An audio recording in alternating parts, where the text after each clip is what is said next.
The room was grand, walls lined with flags, translators murmuring into headsets, and cameras live streaming to millions worldwide. A United Nations Special Forum on Global Development was underway. Captains of industry, presidents, ambassadors, all seated. Then he stood. Captain Ibrahim Traoré of Burkina Faso.com, collected and unmistakably dignified in his military form with a green, gold, and red sash, a symbol of a nation often overlooked but never broken. He began speaking, measured, respectful, powerful. His topic, a future where Africa is no one's shadow. As he spoke of education, sovereignty, and digital equality, many nodded, but not everyone. Suddenly, a Western delegate, a higher-ranking official from a major European country, stood and shouted, "This is not Africa. Sit down." The room froze, heads turned, cameras zoomed in. Some gasped, others stared in shock. Ibrahim didn't flinch. He stood tall, gaze steady. Security moved in. Orders were whispered. Within seconds, he was surrounded, and just like that, he was escorted out. The world watched it in real time. Social media erupted. Bluetooth side, in front of the waiting press. Something unforgettable was about to happen. Outside the UN building, rain misted down gently on the concrete. Dozens of journalists rushed forward. Cameras clicked. Microphones extended like spears. Ibrahim Traoré stood beneath the grand blue and white UN banner. A quiet storm behind his eyes. No anger, not shouting, just an eerie stillness. A female reporter asked nervously, "Captain, what just happened in there?" He took a breath, then slowly stepped forward to the microphone. He scanned the crowd. American press, African outlets, French journalists, Arab networks. Everyone waited. "They asked me to sit down," he said quietly, "because if he forgot, we also rise." Silence, not a single sound. His voice remained calm, almost fatherly. "They treat Africa like a guest, but we are part of the house. We built parts of it with our hands, and they still wonder the roof shakes when they ignore us." One cameraman whispered, "Is he crying?" No, but something in his tone made grown men's throats tighten. Online live chats exploded with comments. "Who is this man? I'm crying." That line hit me hard. Traoré stepped back. A UN official reassured him, whispering apologies. But storm had just begun. The next morning, something strange happened. The official on YouTube page removed the full video of the incident. Gone, but they were too late. Someone had recorded it, unedited, raw, Trump, S-words, the outburst, the walkout, all of it. The video spread like wildfire. On TikTok, an emotional remix of his words played over a beat. "They asked me to sit down because they forgot we also rise." Millions viewed, thousands cried. In Burkina Faso, people gathered in streets, watching the footage on outdoor projectors. Elders wiped tears. Youth flags. In New York, inside the UN's media office, a debate erupted. "We can't let this spiral into a narrative of buttressism," one diplomat shouted. "It already has," another whispered. And inside, a quiet hotel room across town, Traoré sat by a window, phone buzzing non-stop. He wasn't celebrating. He went angry. He was thinking of their children back home. Walking barefoot to school, using chalk on wood planks. They didn't know the world tried to silence him, he thought. But I won't let the world silence them. He picked up a pen. He began writing a speech for the people, not the leaders. And this time wouldn't need permission to speak. The moment the Western delegate shouted, "This is not Africa," the room felt like it shattered. Chairs scraped, gasps echoed, and a stunned silence fell over the crowd. No one expected such a raw, disrespectful outburst at a place meant for unity. Ibrahim Traoré remained standing, unblinking, as security quietly moved closer. Cameras flashed, capturing every second. Around the world, millions held their breath, glued to their screens. The delegate's words weren't just loud. They cut deep, as if erasing a whole continent's identity with a sentence. The tension was thick, visible in the tightening jaws of diplomats, the wide eyes of journalists, the nervous shifting of nearby delegates. Traoré's calmness in the eye of the storm was remarkable. He said nothing, but his presence alone spoke volumes. Years of struggle, sacrifice, and fight to be seen and heard. He was not just a man. He was the voice of million shows. Stories were too often ignored. Security gently but firmly surrounded. The press cameras kept rolling. Outside, the world waited for what would come next. The walk down the marble hall felt endless. Traoré's heart beat steadily, louder than the murmurs and whispers trailing behind him. As security escorted him out, some delegates looked away. Others whispered apologies, but no one dared confront the Sanhedrin. The power of that one shouted phrase weighed heavier than any official protocol. Outside the grand doors, reporters pushed forward, eager to catch a glimpse of the man the world suddenly wanted. Technotrop's face was calm, but determined. A storm held in check. Hess stepped forward, eyes scanning the crowd off cameras and microphones. The noise off tall faded, replaced by an silence. And then, with the poise of a leader who has weathered storms far worse, he took the microphone. The world was about to hear something no one would forget. He looked into the sea of faces, journalists, cameras, skeptical officials, and spoke with a voice steady and full of quiet strength. They said, "This is not Africa," as if Africa is just a place on a map, not a heartbeat, not a story, not a people. His words echoed through the air, simply yet profound. The tension cracked and a wave of emotion washed over the crowd. Some journalists' eyes glistened, others scribbled furiously. Africa is not a backdrop for other stories. It is the storyteller, Traoré, the dreamer. You tried to erase us today, but we are everywhere, living, rising, demanding to be seen. The world stood still. For a moment, no one spoke. Then, the crowd erupted, not in chaos, but in a mixture of awe, respect, and a deep collect. That one sentence was more than a reply. It was a call for justice, dignity, and recognition, and the world had just begun to listen. As the cameras captured Traoré's calm yet powerful response, the world's reactions began to flood in. News outlets across continents scrambled to report the shocking incident. Social media exploded with hashtags like "This is Africa" and "Stand with Traoré" trending within minutes. Yet the reactions were mixed.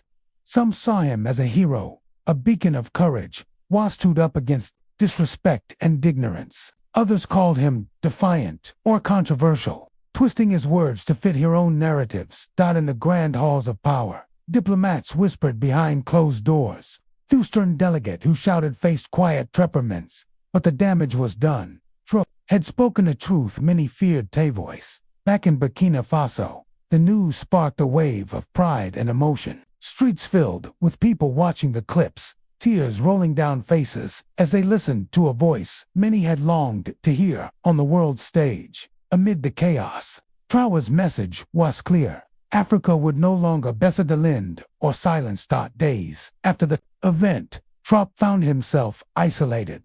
Invitations to other global forums dwindled. Some doors closed without explanation, but his spirit remained unbroken. He returned to Burkina Faso, greeted by thousands who saw him not just as a leader, but as a symbol of dignity and hope. Children held homemade signs quoting his words. Elders spoke irreverently of his courage. In his hometown, he visited schools and villages, sharing stories not of defeat, but resilience.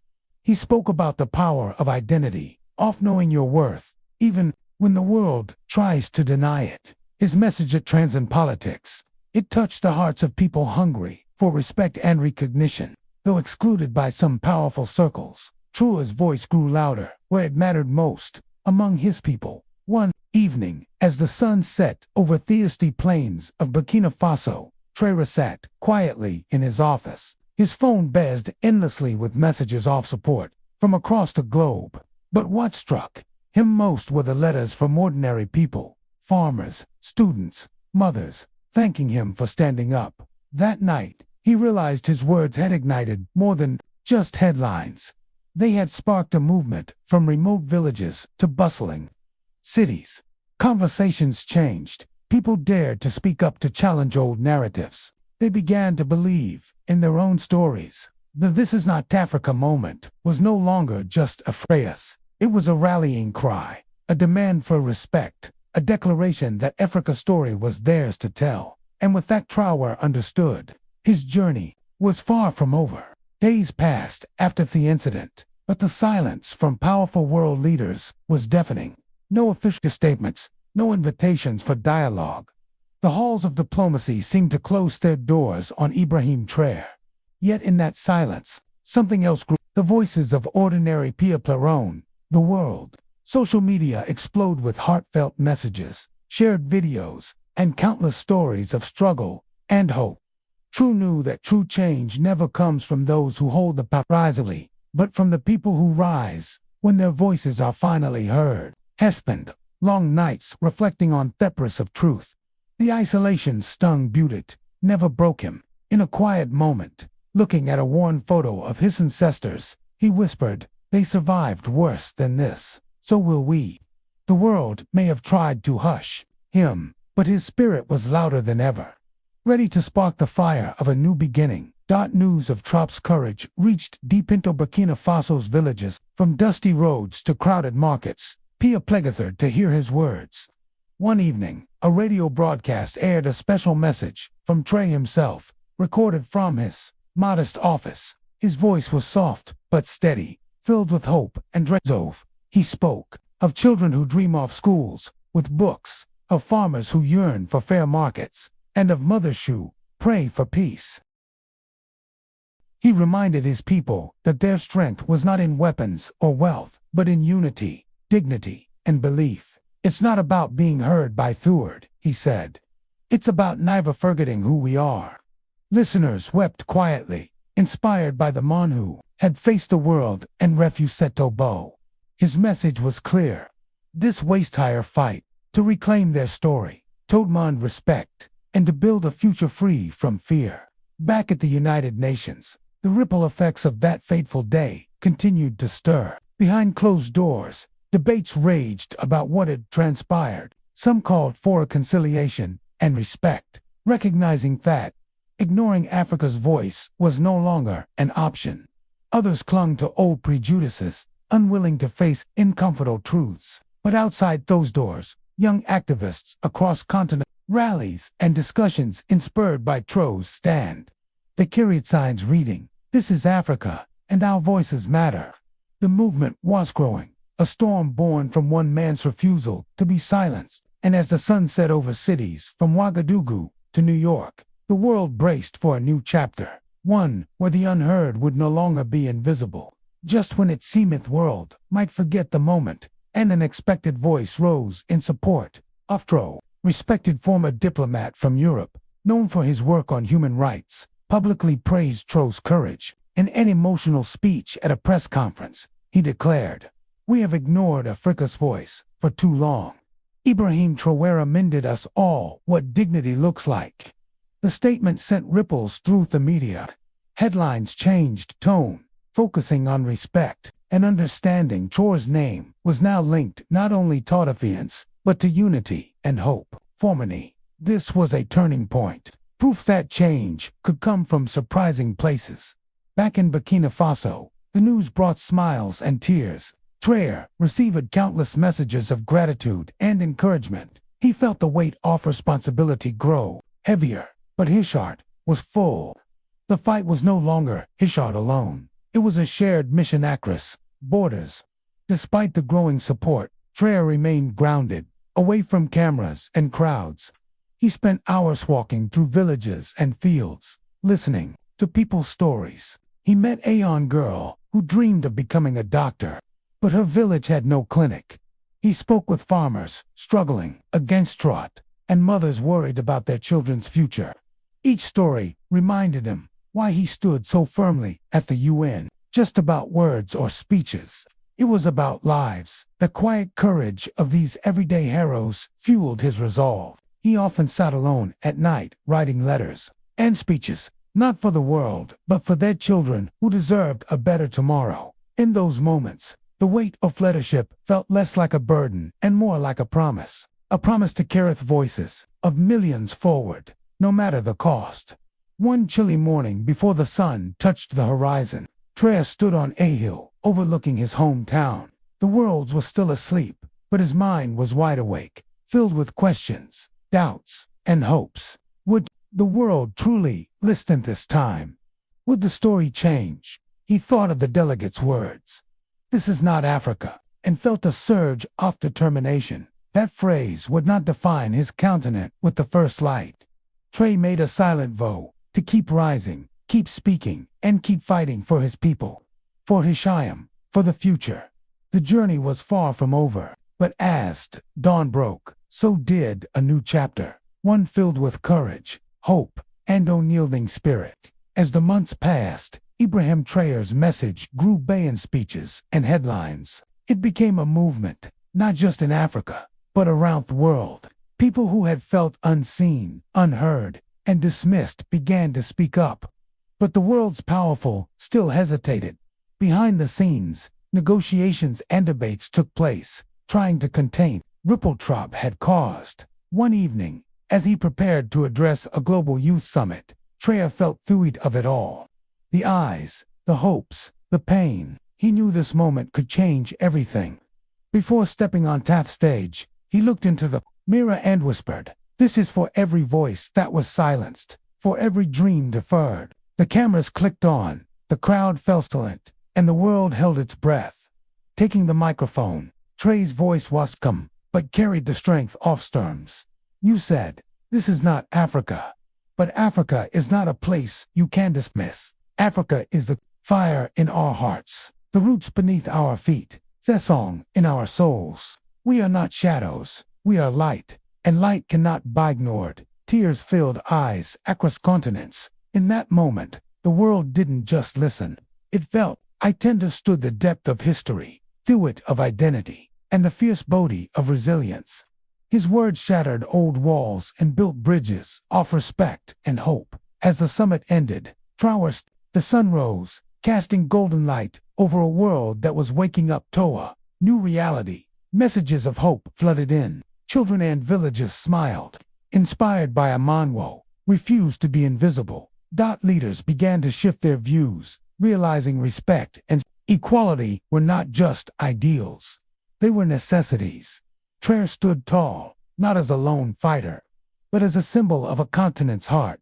And as you watch this story unfold, remember your voice matters. Your story matters. And like Ibrahim Traoré, you have the power to rewrite the narrative. If this story moved you deeply, if it made you think, feel, or even cry, please hit that like button, subscribe for more powerful stories, and drop a comment below telling us what your voice means to you.